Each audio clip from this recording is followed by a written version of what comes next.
خوبصورت سے جنگل کے ایک غریب سے جھونپڑے میں مانو چڑیا اپنی 3 یتیم بیٹیوں کے ساتھ رہتی تھی۔ اس کی 3 بیٹیاں تھیں اور بیٹا کوئی نہیں تھا۔ مانو چڑیا کی ویسے تو 3 بیٹیاں تھیں، لیکن وہ تینوں میں ہی کوئی نہ کوئی کمی ضرور تھی۔ اس کی بڑی بیٹی، جس کا رنگ بالکل سیاہ تھا اور وہ دیکھنے میں بالکل ہی بدصورت تھی۔ مانو چڑیا کی دوسری بیٹی کا پر خراب تھا۔ اس کے پر پر ایک گدھا سا نشان تھا، جس کی وجہ سے وہ اڑ نہیں سکتی تھی۔ چڑیا کی تیسری بیٹی گونگی تھی، جو کہ بول نہیں سکتی تھی، جس کی وجہ سے سب لوگ اس کا مذاق اڑایا کرتے تھے۔ مانو چڑیا کو اب اپنی بیٹیوں کی شادی کی فکر ہونے لگی، جس کے لیے مانو نے الو موسی کو بلایا۔ الو موسی رشتے کرواتی تھی۔ الو بہن، تمہارے سامنے دیکھو، اب میری بیٹیاں جوان ہو گئی ہیں، اب مجھے ان کے رشتوں کی بہت فکر رہتی ہے، تو تم کوئی اچھے سے رشتے دیکھ کر میری بیٹیوں کی بات کرنا۔ کیا تمہاری بیٹیوں کی بات؟ ارے نہیں، تمہاری بیٹیوں سے کون رشتے کرے؟ ایک بیٹی تو تمہاری گونگی ہے، دوسری تو اڑ بھی نہیں سکتی، تیسری کا تو پوچھو ہی مت، رنگ ہی اتنا کالا ہے کہ میں تو نہیں ان کے رشتے کرواتی۔ ارے نہیں بہن، مجھے بہت امید ہے کہ تم ضرور میری بیٹیوں کے کہیں نہ کہیں تو رشتے کروا دو گی۔ اس میں ان بیچاریوں کا کیا قصور ہے؟ اگر ان کے ساتھ یہ مسئلے ہیں تو تم کہیں کوشش کرو، کسی سے بات کرو، کوئی نہ کوئی تو کر ہی لے گا نا۔ چلو، اب تم اتنا کہہ رہی ہو تو میں کہیں بات کروں گی، 1-2 رشتے ہیں میرے ہاتھ میں ان کو بھیجوں گی۔ پھر اگلے دن الو موسی ماں بیٹے کو ان کے گھر بھیجتی ہے رشتہ دیکھنے کے لیے۔ ماں اپنے بیٹے کے ساتھ ان کے گھر پہنچ جاتی ہے۔ مانو چڑیا ان کی بہت خاطر تواضع کرتی ہے، ان کے آگے چائے رکھتی ہے اور ان کا حال چال پوچھتی ہے، اور پھر ان کی ماں کہتی ہے کہ ارے بہن، اب بس باتیں ہی کرتی رہو گی کہ اپنی بیٹی کو بھی بلواؤ گی؟ گونگی بیٹی کو بلاتی ہے۔ لڑکے کی ماں دیکھ کر کہتی ہے کہ لڑکی تو تمہاری دیکھنے میں بہت خوبصورت ہے، نام کیا ہے بیٹا تمہارا؟ تو وہ چڑیا چپ رہتی ہے۔ تو مانو چڑیا کہتی ہے کہ وہ دراصل میری بیٹی بول نہیں سکتی، گونگی ہے۔ کیا تمہاری بیٹی گونگی ہے اور تم چاہتی ہو کہ میں اپنی اتنے خوبصورت بیٹے کی شادی تمہاری بیٹی کے ساتھ کرواؤں؟ میں تو ایسا کبھی نہیں کروں گی، چلو بیٹا، چلے ہم یہاں سے۔ تو پھر وہ دونوں ماں بیٹا انکار کر کے وہاں سے چلے جاتے ہیں۔ اگلے دن ہی دوسری بیٹی کے لیے رشتہ بھیجتی ہے۔ وہ دونوں بھی ماں بیٹا ان کے گھر پہنچ جاتے ہیں۔ وہ دونوں وہاں پر بیٹھتے ہیں تو مانو چڑیا ان کے آگے چائے رکھتی ہے، ان کا حال چال پوچھتی ہے اور باتیں کرتی ہے، اور پھر وہ اپنی دوسری بیٹی کو بلاتی ہے۔ جب وہ وہاں آتی ہے تو اس کی لڑکے کی ماں کہتی ہے کہ ارے بیٹا، اس طرح گھس کے کیوں چل کر آ رہی ہو؟ ٹھیک سے چل کر آؤ نا۔ وہ دراصل میری بیٹی کا ایک پر زخمی ہے، اس لیے اس سے ٹھیک سے چلا اور اڑا نہیں جاتا۔ اوہ، تو تمہاری بیٹی کا پر خراب ہے؟ میں تو اس کے ساتھ اپنے بیٹے کی شادی کبھی نہیں کروں گی۔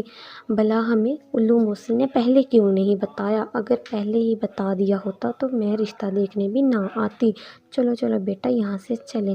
اور وہ دونوں بھی ایسے ہی کر کے وہاں سے چلے جاتے ہیں۔ اس کی بیٹی بہت ہی اداس ہو جاتی ہے اور اپنے کمرے میں جا کر رونے لگ جاتی ہے۔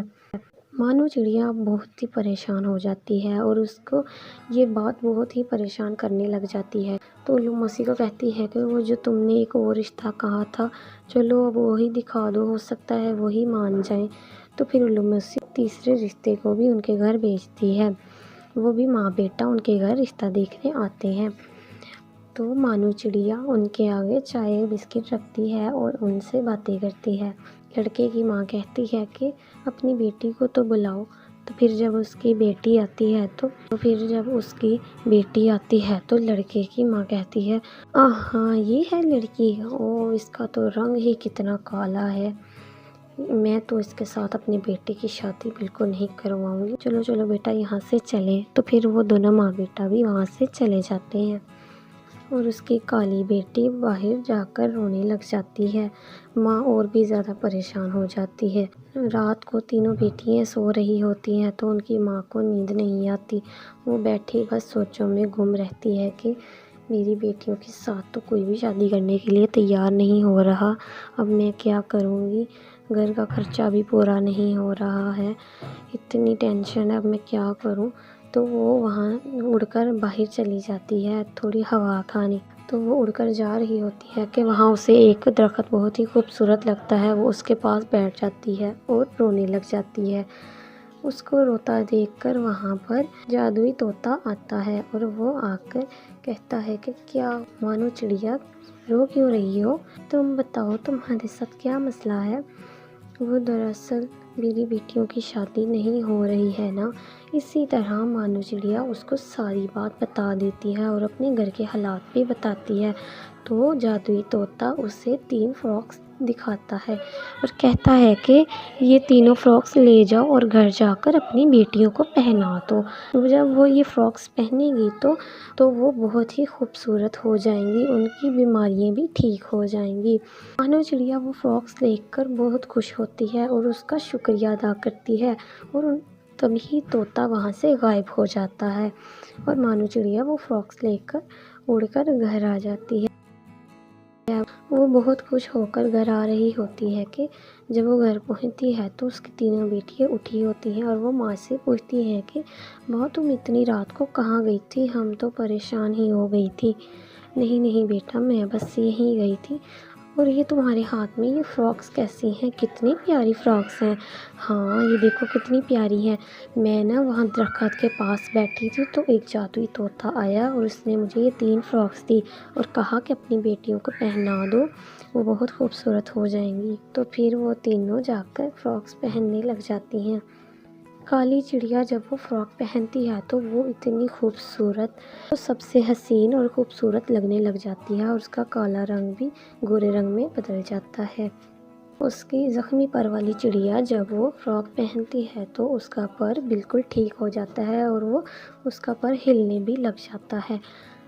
اس کی گونگی چڑیا جب وہ فراک پہنتی ہے تو وہ بولنے لگ جاتی ہے اور اب اس کو بولتے وقت کوئی مسئلہ بھی نہیں ہوتا۔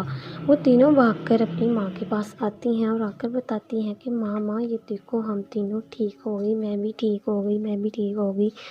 تو پھر اس کی ماں کی آنکھوں میں آنسو آ جاتے ہیں اور اس کی بیٹیوں کی آنکھوں میں بھی خوشی کے آنسو آ جاتے ہیں۔ ایک دن مانو چڑیا اپنی بیٹی کے ساتھ باتیں کر رہی ہوتی ہے کہ الو موسی آ جاتی ہے اور وہ کہتی ہے کہ ارے یہ تو تمہاری وہی بیٹی ہے نا جو گونگی تھی، جو بول نہیں سکتی تھی، اب دیکھو کیسے پٹر پٹر بول رہی ہے۔ ہاں ہاں یہ میری وہی بیٹی تھی، دیکھو ٹھیک ہو گئی ہے۔ ارے واہ یہ تو بہت ہی خوبصورت بھی لگ رہی ہے، میری بقایا دونوں بیٹی ہو اب ٹھیک ہو گئی ہیں۔ اب کالو بیٹی بھی بہت ہی خوبصورت ہو گئی ہے اور دوسری کا بھی پر ٹھیک ہو گیا ہے، وہ دونوں باہر اڑنے گئی ہیں اور کھیلنے کودنے گئی ہیں۔ اچھا واہ، پھر تو ان کے رشتے بہت اچھی جگہ ہو سکیں گے، اب میں ہی ان کے رشتے کرواؤں گی۔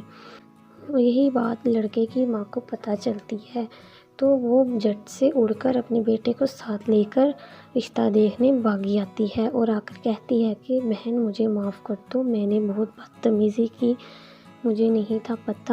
اب ایسا کرتے ہیں، اب میں تمہاری بیٹی کے ساتھ اپنے بیٹے کا رشتہ کر لیتی ہوں، مجھے انکار مت کرنا۔ میں نے تو سنا ہے تمہاری بیٹی بہت ہی خوبصورت ہو گئی ہے، اس کے تو چرچے ہی پورے جنگل میں پھیل گئے ہیں، میری طرف ہی اپنی بیٹی کا رشتہ کرنا۔ مانو چڑیا ان کو انکار کر دیتی ہے، مایوس ہو کر وہاں سے چلے جاتے ہیں۔ الو موسی آتی ہے اور کہتی ہے کہ تمہاری بیٹیوں کے لیے ساتھ والے جنگل کے بہت ہی خوبصورت اور امیر گھر کے رشتے آئے ہیں، تو ان تینوں کو میں نے تمہاری بیٹیوں کی تصویریں دکھائی ہیں، ان کو تو پسند ہے تو تم بھی دیکھ لو۔ تو ان کی بات پکی ہو جاتی ہے اور ان تینوں کی 3 امیر اور خوبصورت لڑکوں کے ساتھ شادی ہو جاتی ہے اور وہ خوشی خوشی ایک دوسرے کے ساتھ رہتے ہیں۔